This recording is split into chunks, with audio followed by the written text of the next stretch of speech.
I'm Roger Zellner with the Economic Development Alliance of La Plata County. How do you make great sounds for model railroads? We manufacture circuit boards right here in Durango, Colorado. Let's go inside Soundtraxx and find out more. Part of my responsibility is to go out and record all of the sounds that are used in the product off of actual locomotives. The primary product that we make is a digital sound decoder. It works with something called a command station. It's kind of like a little computer for trains. The sound decoders provide all the sounds, controls the lights, the motor. We also have a surround sound system called Soundtraxx. It knows where the train is on the layout by zones, and it moves the sound from speaker to speaker around the train, and it's like an under-table speaker system.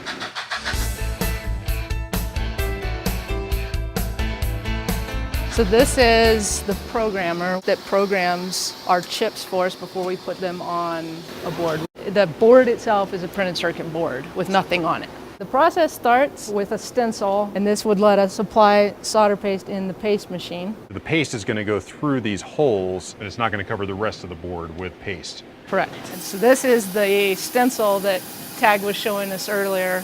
Watch the solder paste being applied by the squeegee on the paste machine. So then we get to the step where we load the magazine into the machine with the reels. The reels contain the components that we'll be placing on the printed circuit board.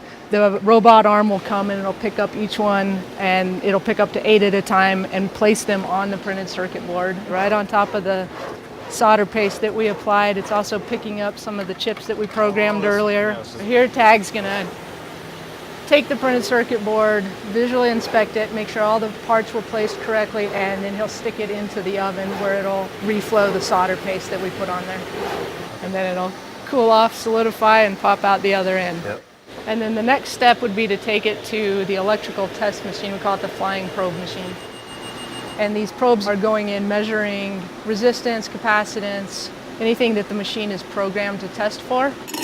Paula is cutting the individual circuit boards out of the panel, and she will take them to Emily, and Emily's at a test station, so she'll apply voltages, listen for feedback, actually run the command station, listen for the different train noises, and make sure everything's working like it should be. These are all the final assemblies, so all of our products that we have. And how many do you have here total? There are about 100 different products. The different circuit boards that we build, it might not be obvious by looking at them, but these are all actually the exact same design. They are just fit for different size locomotives, everything from a bigger HO scale model down to a tiny N scale locomotive. What do you like about having the company in Durango? Having trains right out our backyard.